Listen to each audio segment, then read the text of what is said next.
आंदोलन पर राजनीतिक प्रोपेगेंडा के आरोप भी लग रहे हैं। आज इसी महत्वपूर्ण विषय पर हम बिग बुलेटिन में बात करेंगे। हमारे साथ 3 खास मेहमान भी मौजूद हैं।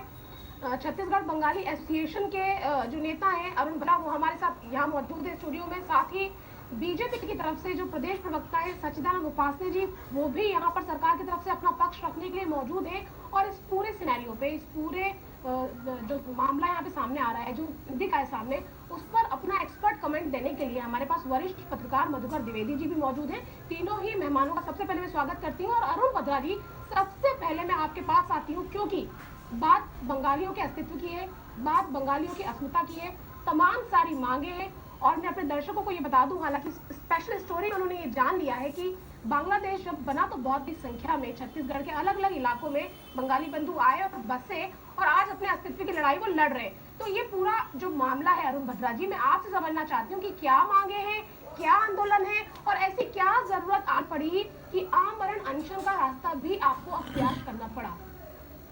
सबसे पहले तो हमारी पूजा की शुभकामनाएं सभी देखते हुए ये बात कहना चाहता हूँ कि जब बांग्लादेश में अशांति फैलना चालू हुआ और बंग हिंदुओं पर जब अत्याचार होना चालू हुआ तो वो धीरे धीरे हिंदुस्तान आना चालू किए, क्योंकि वो हिंदू है और उन्हें शरण मांगा और हमारा देश ने शरण दिया। और जब बांग्लादेश अलग हुआ उस समय भी बहुत सारे बंग हिंदुओं को अत्याचार हुए।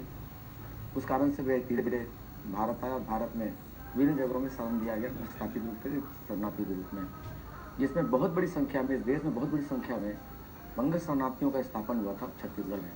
उस समय तत्कालीन मध्य प्रदेश राज्य था। मध्य प्रदेश राज्य विभिन्न जगह स्थापित हुआ, छत्तीसगढ़ में बड़ी संख्या में हुआ था।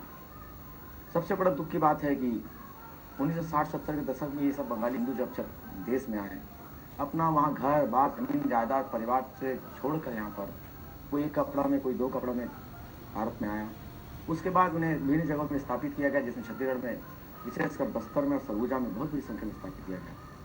उस समय की सरकार ने इन बंग बंधुओं को जहाँ स्थापना की थी, बंजर जगह, जंगल, ऐसे जगहों में स्थापित किया गया था। उन्होंने जमीन जायदाद देकर, दुकान देकर उन्हें अपने पैर में खड़े होने का मौका दिया था। और मैं बात कहना चाहता हूँ कि ये सारे बंग बंधु अपने घर बार छोड़ के आके हिंदू राष्ट्र में हिंदू होते हुए अपना शरणार्थी के रूप में यहाँ पर अपना जीवन प्रारंभ किया। आपकी बात सही है अरुण भद्रा जी, और इस देश ने जगह भी दी, पनाह भी दी और अपना समझ के ही अपनाया है। जैसा कि आपने भी कहा कि पैरों पे खड़े होने का मौका दिया, इसी देश ने दिया और अपना समझते हुए दिया। मैं तो स्पेसिफिक आपसे ये जानना चाह रही हूँ कि अभी आपकी क्या मांगे हैं? इतने सालों बाद इतने बड़े स्तर पे आंदोलन हुआ, आमरण अनशन तक करना पड़ा। हालांकि थोड़ी देर पहले वो अनशन खत्म हो चुका है सीएम के आश्वासन के बाद, लेकिन बड़े पैमाने पे लोग इकट्ठे हुए बखांजूर में। अभी आपकी क्या मांगे इस वक्त? ये देखिए, इस बात ही है कि उस समय मध्य प्रदेश के समय से ये मांग चले आ रही। राज्य बनने के बाद 2000 में छत्तीसगढ़ में बसे विशेषकर बंगला शरणार्थी जो है, उसमें जिसमें नमुद्र समुदाय के जो हमारे साथी लोग हैं, उन लोगों की सबसे बड़ी मांग राज्य बनने के बाद जोर शोर से चालू हुआ, जिसमें हम लोग ने जोर शोर से पूरे प्रदेश में उठाया। और कई ऐसे मौके रहे जहाँ पर बंग बंधु इकट्ठा हुए और अपनी मांग को जायज मांग को करते हुए।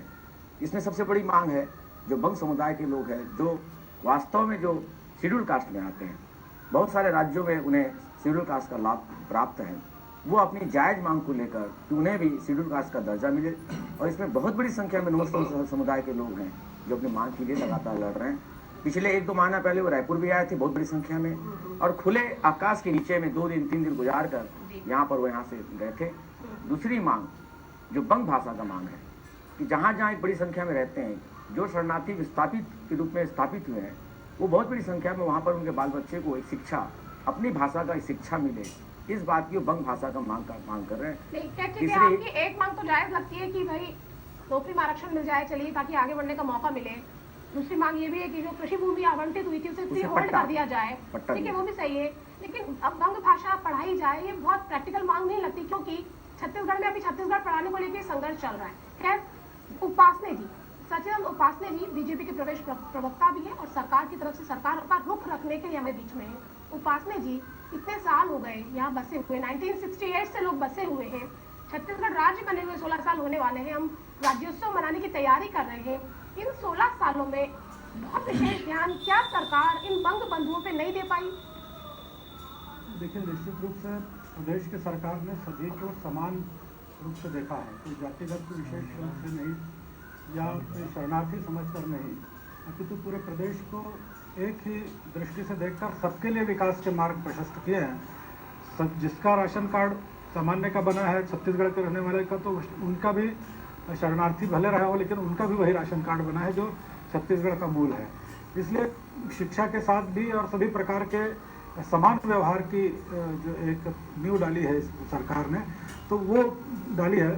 मांगे विशेष प्रकार की हो सकती हैं। हर समुदाय जो है स्वाभाविक रूप से इतने वर्षों में, और एक ऐतिहासिक आंदोलन पिछले बार भी इन लोगों ने किया था, रायपुर में बड़ी मात्रा में एकत्र हुए थे, बहुत बड़ी मात्रा में हुए थे, और वर्तमान में भी जो आंदोलन किए हैं, तो स्वाभाविक रूप से जब आंदोलन होता है मांगे तो बहुत सारी रख दी जाती है। नहीं, पर एक स्पेसिफिक मांग है जिस पर ध्यान देना पड़ेगा राज्य सरकार को। अस्तित्व की जो बात की जा रही है, जैसे हम देख रहे थे स्टोरी में कि बैंक के लोन वो नहीं ले सकते, बहुत सारी और भी जगह उन्होंने हर्डल क्रिएट होता है। वो एक आम छत्तीसगढ़ का जो बाशिंदा है वैसे नहीं जीवन यापन कर पाते, आम भारतीय की तरह जीवन यापन नहीं कर पाते। अस्तित्व की लड़ाई है, आइडेंटिटी की लड़ाई है, पहचान की लड़ाई है उपासने जी। नहीं। इसको लेकर मैं चाहती हूँ राज्य सरकार उसको गंभीरता से ले। आप तो खैर जी आप ही बता दें। निश्चित रूप से माननीय मुख्यमंत्री जी ने उसको गंभीरता से लिया है। ये आंदोलन जो हुआ है उस पर गौर किया, स्वयं जो है इनके प्रतिनिधिमंडल को बुलाया है और उसी आधार पर इन्होंने अपना आमरण अनशन भी स्थगित किया है। तो निश्चित रूप से माननीय मुख्यमंत्री जी ने जब बुलाया है तो सरकार ने उसको गौर किया है, सरकार ने ध्यान में लिया है, और उन मांगों को जो इनकी बहुसंख्य समाज की मांग है, जिसको ये चाहते हैं कि पूरा हो, तो उस पर कल जो बातचीत होगी उस पर निष्कर्ष निकलेगा कि प्रदेश सरकार जो है उसको किस रूप में लेती है। बिल्कुल सही आप कह रहे हैं। कल सीएम से जब डेलीगेशन मिलेगा तो शायद कुछ निकलकर सामने आए। मधुकर द्विवेदी जी, आप बहुत सालों से देख रहे हैं, वरिष्ठ पत्रकार हैं आप, और समग्र दृष्टि आप रखते हैं ऐसे विषयों पर।